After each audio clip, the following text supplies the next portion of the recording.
Nuke Talk, formerly Press the Button, is a podcast brought to you by Plowshares, the largest foundation solely focused on reducing the threat of nuclear weapons.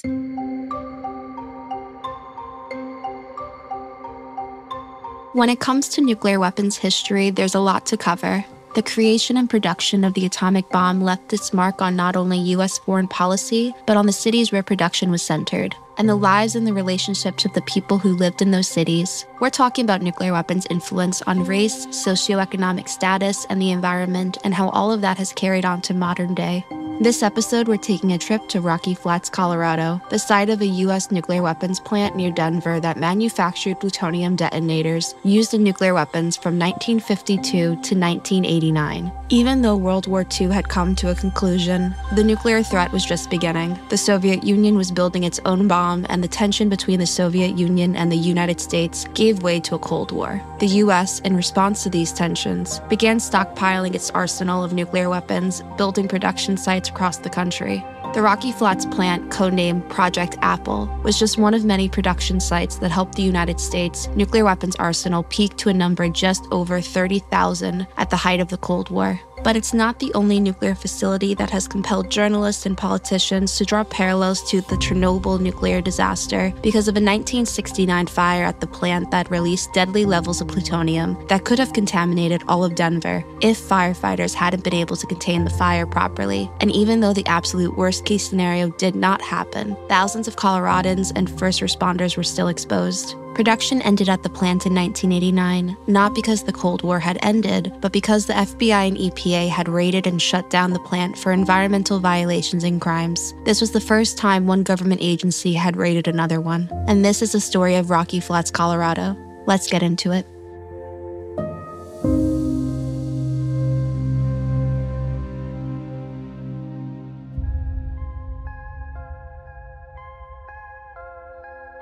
The Rocky Flats plant was ill-fated from the beginning. Officials, when choosing the site, looked for places accessible from Los Alamos, Chicago, and St. Louis, while also located near enough to a large city that could provide housing and labor. They ended up selecting Rocky Flats, Colorado, 16 miles northwest from Denver, Colorado. But Rocky Flats should have never been chosen. The site criteria specifically stated that wind passing over the plant should not blow towards a major populated center on account of nuclear contaminants being produced by the plant. However, officials mistakenly took wind readings from Stapleton Airport on the east side of Denver instead of wind maps from Rocky Flats, which would have shown them that the winds from the mountains would carry debris downwind to Denver, Colorado's most populous city. To date, no other nuclear facility has been built so close to such a large city. And growing up that close to a nuclear facility can fundamentally change the trajectory of someone's life. And that's the case for Kristen Iversen. She is the author of the book Full Body Burden, Growing Up in the Nuclear Shadow of Rocky Flats.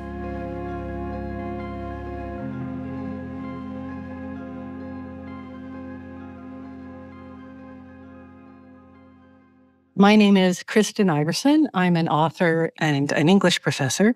I currently teach at the University of Cincinnati, and I've taught at different universities around the country. I am the author of several books and a two-time winner of the Colorado Book Award. One of my books, and I think probably my most important book, is entitled Full Body Burden, Growing Up in the Nuclear Shadow of Rocky Flats. That book came out about 10 years ago, and I've been talking about that book and talking about Rocky Flats ever since the book came out, and really my entire life. I grew up right next to Rocky Flats. My sisters and I rode our horses around in the fields around the plant. We went swimming in Stanley Lake. Later, when I was a graduate student at the University of Denver, I worked at the plant myself. And the day that I quit my job, I worked there from 1994 and in 1995. The day that I quit my job was the day that I knew I would write a book.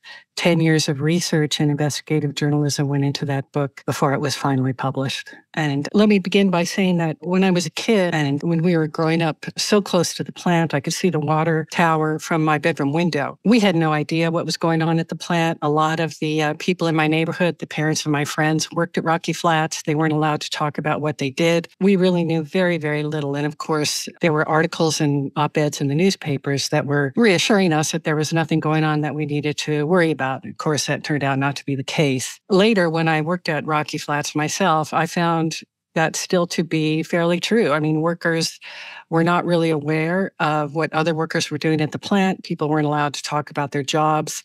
It really was just a big secret in so many ways. And of course, this is such an important story. Environmentally, it's an important story.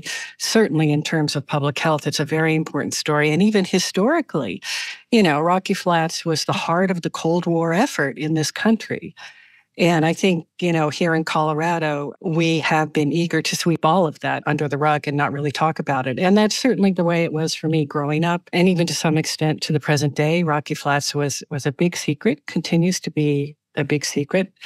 And my book, although it's a blend of memoir, my own story, and the story of workers and scientists and so many people, I wanted to tell the whole story of Rocky Flats from the viewpoint, through the eyes of the people who lived it.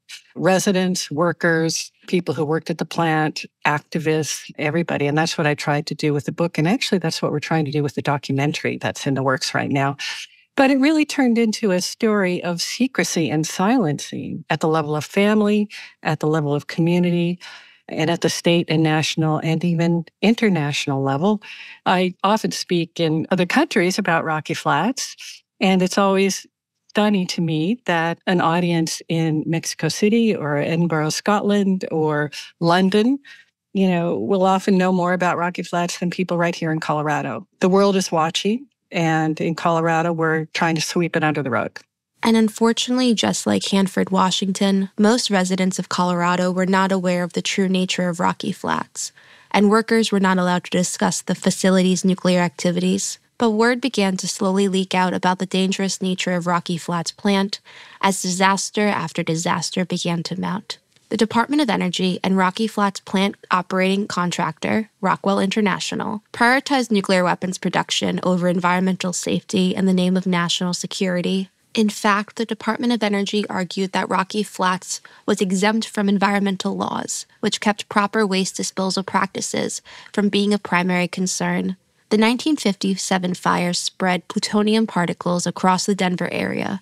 No warning was given, and no residents were evacuated or informed at the time. And unfortunately, the 1957 fire would not be the only large fire to occur at Rocky Flats, because only 11 years later, on March 11, 1969, another fire would take place at Rocky Flats, and there would be more than 40 documented fires throughout the years. Those fires were so intense that they burned through the entire glove box line, which is the assembly line, where workers would work on plutonium buttons or pits to shape them for atomic weapons. And of course, plutonium is highly flammable, plutonium dust particles. And of course, once a fire begins, it's almost impossible to put it out because you can't use water on a plutonium fire without the risk of a criticality. It's very, very dangerous.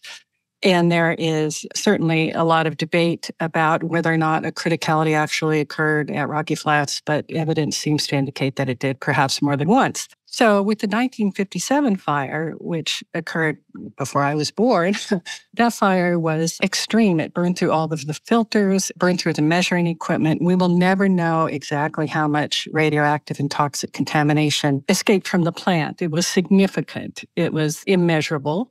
And of course, the most dangerous contaminant is plutonium.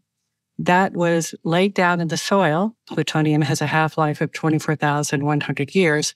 That was laid down in the soil before I was even born, before my family even moved out to Rocky Flats. And later studies showed an increase in cancer, particularly in children, right after that fire. In 1969, I was 11 years old, and on that particular Sunday, it was Mother's Day, and my family was out having Mother's Day brunch. I have 3 younger siblings. We were having brunch outdoors. We had no idea what was happening. We had no idea that there was a radioactive cloud literally passing over our head. That fire was also extreme. Again, the filters were burned out. Later studies by the Department of Energy show a very distinct plume that traveled over Arvada, Westminster, Golden, to some extent Broomfield, and really over the entire Metro Denver area. And of course, that contamination still exists. It's more intense the closer you are to the plant. We were less than 3 miles, just a couple of miles from the plant. So that was in addition to contamination from other sources, air, water, soil, the drums, the 903 pad, the solar ponds, the incinerators, et cetera. The 2 fires were the biggest contaminants. And of course, that contamination is still there. Independent scientists, after the fire, discovered plutonium in off-site areas like residential neighborhoods at levels up to 400 times the amount deposited from nuclear bomb fallout. The Atomic Energy Commission, which later became the Department of Energy in 1977, denied the existence of any off-site contamination. However, residents near the plant started to see strange health effects first in animals and then themselves as early as after the fire in 1957. There was no communication about that. And when I was a kid, Rocky Flats was dangerous in 2 ways. One, which we were completely unaware of at the time, is that Rocky Flats was literally the number 1 hit in terms of targets during the Cold War. There was no evacuation order or anything like that in place, no information available. And, what turned out to be most significant, on a personal level to me and my family, my neighborhood, even my coworkers, is the contamination. When I was growing up, we were aware of cancer in our neighborhood, and my sisters and I, we would talk about it. It was evident in almost every family, and we just thought that there was a lot of cancer in the world. Later, I learned that, of course, that's not the case, to have those high levels of cancer and other things too. My close neighbor, and I talk about her, this woman in the book, has had several brain tumors. There were stillbirths, a lot of really strange, odd things going on. And it wasn't really until the work of Dr. Carl Johnson, the health director of Jefferson County, began calling for studies, and we started to see specific evidence about the health effects. But these health effects go all the way back to the late 1950s, once the plant began production. And as I mentioned, we saw that in childhood cancer and leukemia directly after that 1957 fire. And then they have continued to the present day. And a number of studies have demonstrated this. This is something I talk about in my book, talk about it in the documentary. The thing I want to emphasize is that it is ongoing. Of course, the community effort has been, deep concern. And it's very difficult. It's been very difficult to get a solid health study. There has still to this day has not been a thorough epidemiological study or any sort of study or any sort of services to help people with information or just basic health assistance for people who are sick. There was a community health study that was started by Rocky Flats Downwinders, done in conjunction with Metro State College and Colorado State University, and then some of the anecdotal evidence that I was part of that as well. And that studies went on for a very short time. But during that short time, more than 600 people reported cancers, leukemia, brain tumors. And these are, much of this is very rare cancer that you only see these types of cancers tied to plutonium. And I just want to emphasize that I was aware of many, many stories of cancer before my book came out. Since the publication of my book, I have received on a weekly and generally speaking on a daily basis, stories, emails, phone calls from people who are sick. There's hundreds, and by this point, thousands. And for the Colorado Department of Public Health and Environment and other government, regional governments not to take this information seriously, I think is a travesty. And for a long time, the Department of Energy and other organizations involved with the running of Rocky Flats continued to use dangerous waste practices, even though residents and experts informed them how they impacted residents, which prompted the FBI to then accuse the Department of Energy and Rockwell International of not only lying about their dangerous waste procedures, but also covering up these illegal practices for decades. Hi, my name is John J.O.N. Lipsky, and I'm a retired FBI agent. I've been married for 50 years. I have 3 daughters and 2 granddaughters. I have a master's in criminology, law, and society from the University of California in Irvine, and I reside in the St. Vrain watershed on Arapahoe lands, commonly referred to as Longmont, Colorado. On June 6, 1989, a team of FBI agents, led by John Lipsky, raided the Rocky Flats plant after nearly 3 years of investigation, which was based on reports of environmental violations.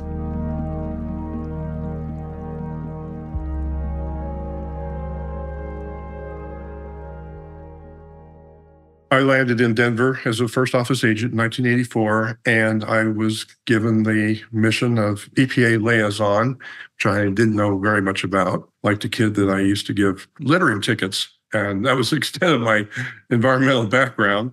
And community outreach was really important. I firmly believe in human sources, and there's no one else better to talk to about issues than the community, the people that live in the community. And the number one threat to them was the Rocky Flats nuclear weapons plant. With it being connected to U.S. government secrets and national security, it was, I thought, going to be something that was a pipe dream. But in April of 1987, a news report came out in the local Rocky Mountain News. They reported that there was a congressional investigation about DOE facilities, including Rocky Flats, and a memo popped up from 1986 written by a DOE lawyer writing about how the Department of Energy memo was denouncing EPA jurisdiction to civilly fine DOE at Rocky Flats. I needed to get a copy of this memo quickly. And I did with my counterpart with the EPA. We did have a copy of the memo, the Mary L. Walker briefing memo. It did say what was reported in the paper, and from a perspective of opening a case, that was my predication, but I also thought it was damning enough for pretty close to getting conviction just by a DOE employee, since it was a confession. But for context, what made this case preliminarily so tough is that U.S. policy has protected DOE with its own law to follow, the U.S. Atomic Energy Act. Congress exempted DOE from other laws like the OSHA Act of 1970 until the advent of U.S. environmental laws.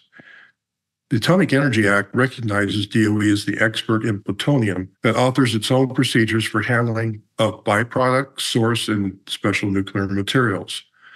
But they are fringe managers of nuclear waste. And that's where the FBI came in, because the U.S. law says that the FBI had primary jurisdiction for alleged crimes committed at DOE facilities and had concurrent jurisdiction with the EPA to enforce U.S. environmental laws. So it was a hat trick for me. DOE could scream and holler all they wanted, and they did. But the fact was I had the statutory right to investigate the crimes. And then the Rocky Flats, just for perspective, the Rocky Flats nuclear weapons plant was in Golden, Colorado. It manufactured weapons-grade plutonium-239, referred to as pits or triggers, in and of themselves atomic bombs. Plutonium-239 has a half-life of 24,000 years and the most toxic substance known. And Rocky Flats was shrouded under the veil of national security. The investigation, codename Operation Desert Glow, was led by Special Agent John Lipsky from the FBI and William Smith from the EPA's National Environmental Investigation Unit, and it was the first ever raid of one government agency by another. There absolutely was pushback. As anyone could imagine, the politics was overwhelming. Just getting to January of 1989 and going to the Department of Justice and getting the green light that we could go ahead. Of course, there was deliberation with other divisions within DOJ, and that's a normal attorney thing to do as devil's advocate. But the criminal division, which took a really hard stand that we shouldn't be executing search warrants, and there was every indication, even from another case, that it wasn't going to work if we issued grand jury subpoenas. Finally, I think about the end of January or early February, the decision was that we were going to go ahead and execute a search warrant. But time perspective, we had an election in 1988. Reagan basically phased out. George Herbert Walker Bush, or 41, became the new president. So we're right in the middle of him establishing his new cabinet. And fortunately for the case, immensely fortunate, 41 nominated Admiral James Watkins from the Navy. And that took time to get him confirmed before he could actually make decisions and things like that. And once that happened, I did meet with the Undersecretary of Energy, W. Henson Moore, and we discussed logistics and timelines. He promised me that the Rocky Flats DOE manager would not be moved or transferred out of the area. And what I didn't know at the time is that Admiral Watkins was organizing tiger teams or audit teams to do a contemporaneous audit while I was doing the search. That was a surprise to me. On my end, I was requesting agents from other offices of the FBI.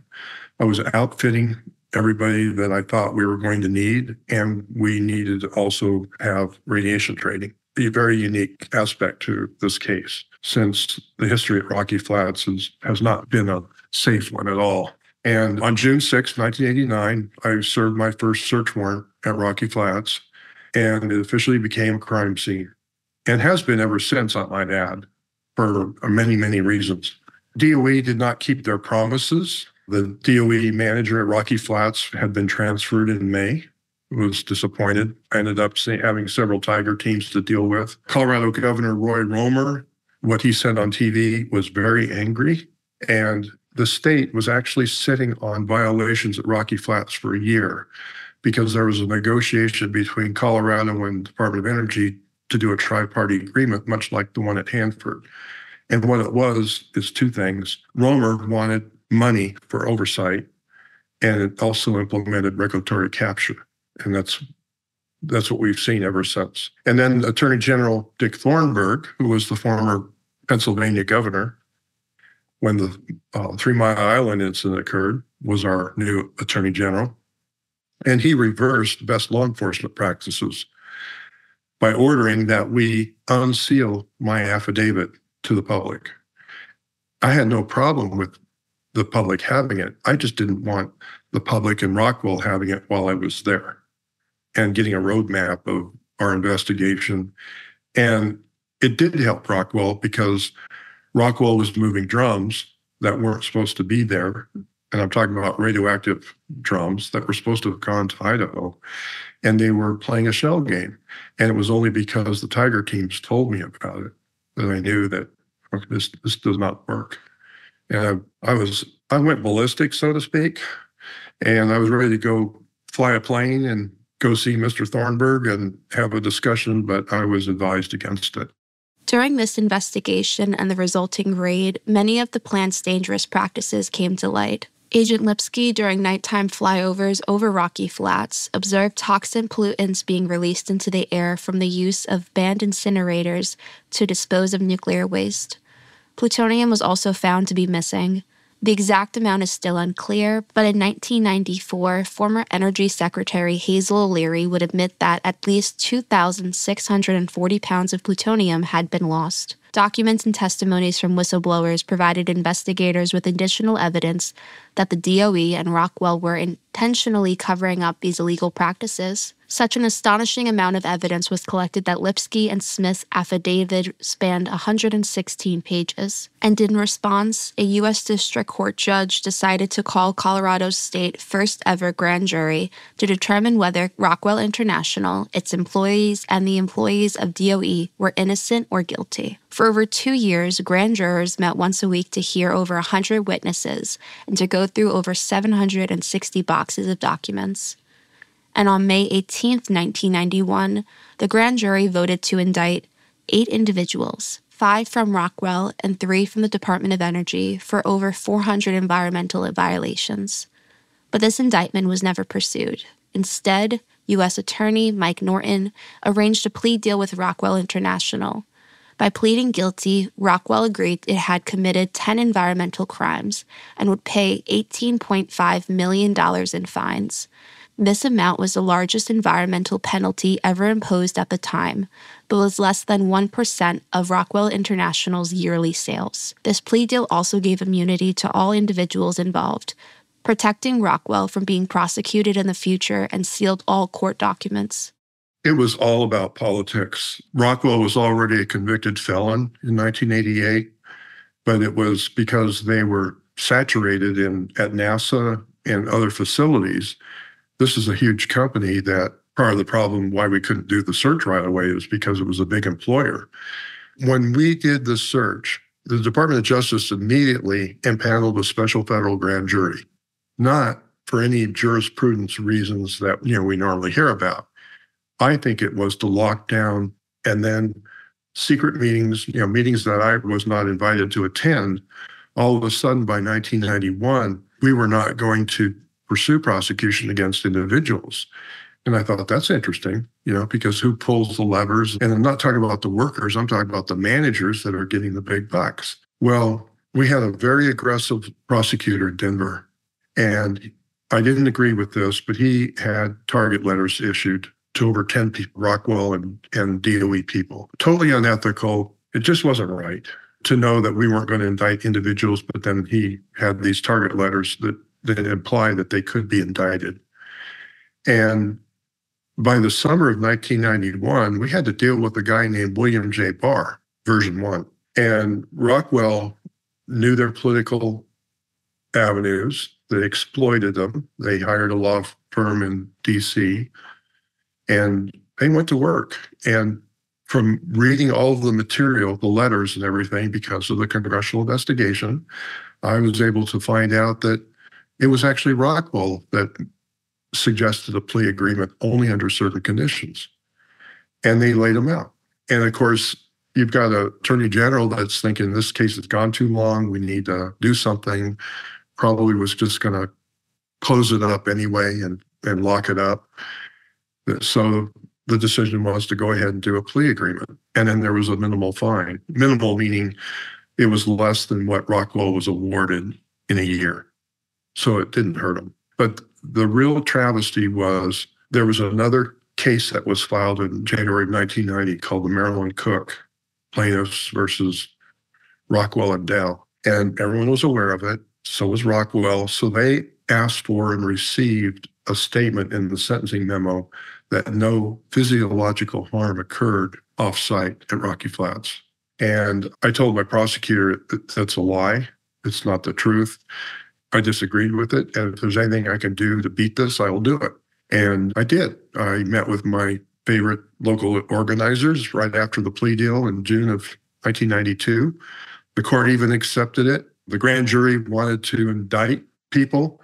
DOJ said no. Grand jury wanted to issue a report. DOJ said no, even though it's written in the statute that they're to issue a report. They wanted to put it under wraps. From 1952 to its closing in 1989, the Rocky Flats plant produced more than 70,000 plutonium pits for nuclear warheads. Plutonium-239, the type used at Rocky Flats, has a half-life of 24,110 years and remains radioactive for more than 250,000 years.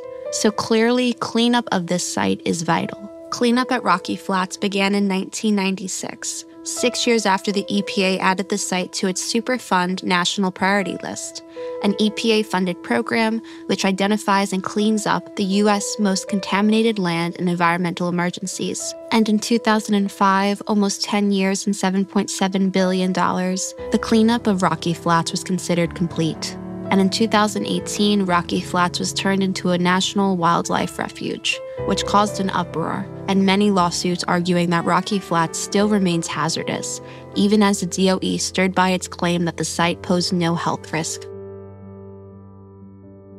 The portion of the land where the industrial complex producing plutonium triggers for nuclear weapons was situated, which was the area most heavily contaminated with plutonium and other toxic substances, was cleaned up to some extent and subsequently retained by the Department of Energy as a Superfund site. This site does remain restricted from public access. In 2001, the government proposed what was called the buffer zone surrounding the industrial complex be made into a wildlife refuge under the supervision of the Fish and Wildlife Service.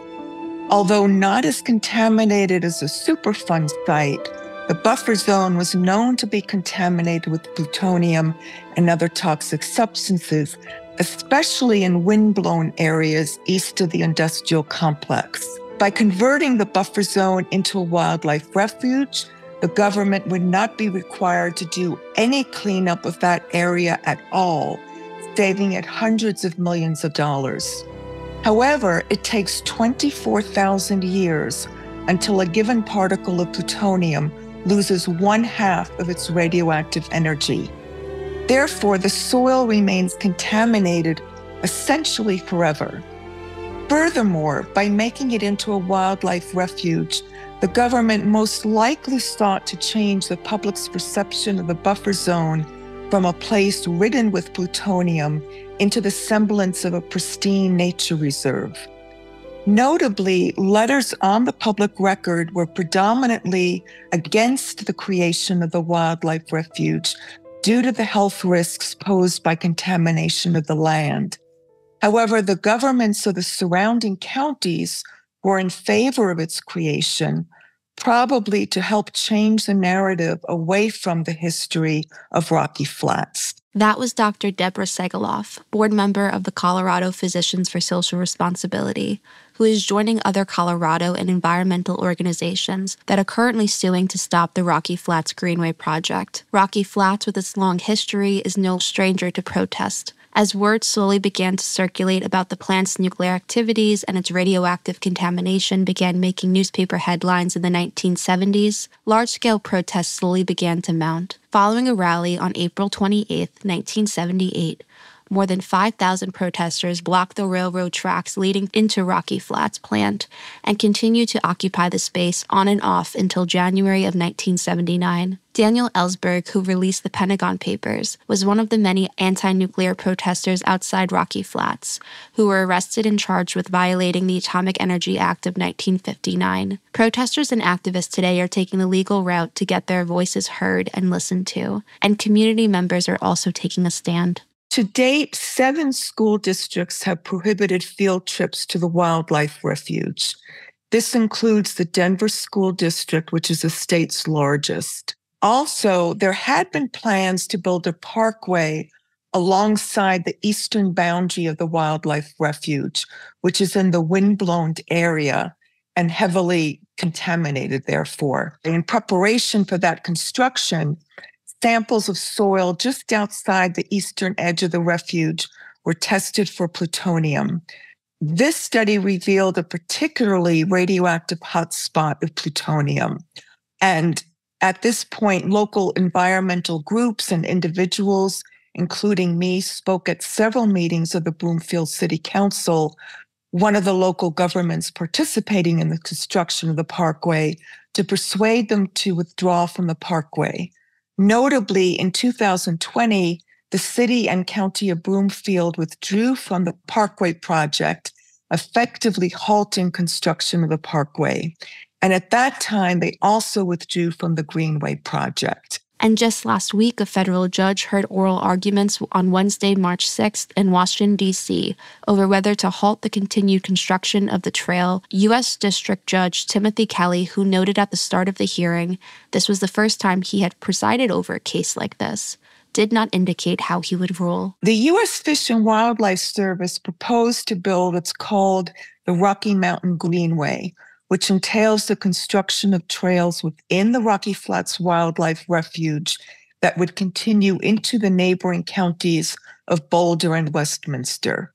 The trails would eventually go as far as the Rocky Mountain National Park. Therefore, the Greenway project poses considerable risks of tracking plutonium into neighboring communities, as well as the Rocky Mountain National Park, which is one of the most visited national parks in the national park system. Most of the Greenway trails to be constructed on the refuge, as well as the overpass to be built above a street that's alongside the eastern edge of the refuge to connect a refuge trail into Westminster, are located in the most heavily contaminated, wind-blown area of the refuge.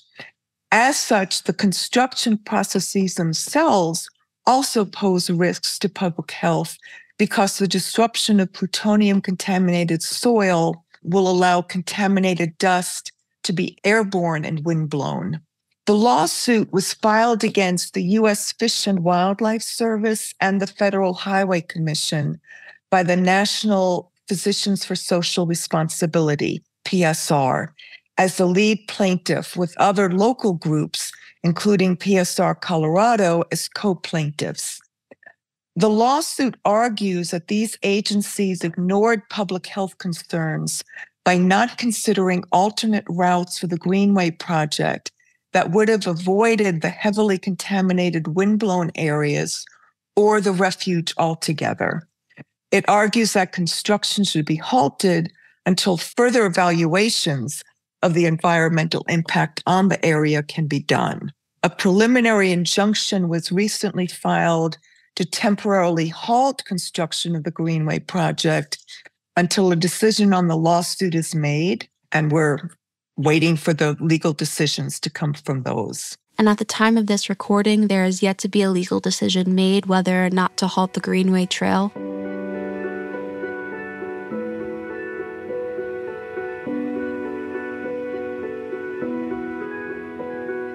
Thank you to Kristen Iversen, John Lipsky, and Dr. Deborah Segaloff for joining this episode of Nuke Talk. To learn more about the history of Rocky Flats and the ongoing lawsuit, visit Physicians for Social Responsibility at psrcolorado.org and check out Kristen Iversen's book, Full Body Burden, Growing Up in the Nuclear Shadow of Rocky Flats. And go to fullbodyburdenfilm.com to watch the trailer of her upcoming documentary. And thank you for listening to Nuke Talk, brought to you by Plowshares. To support our work on the podcast and making our world safer from the nuclear threat, visit plowshares.org. See you next episode.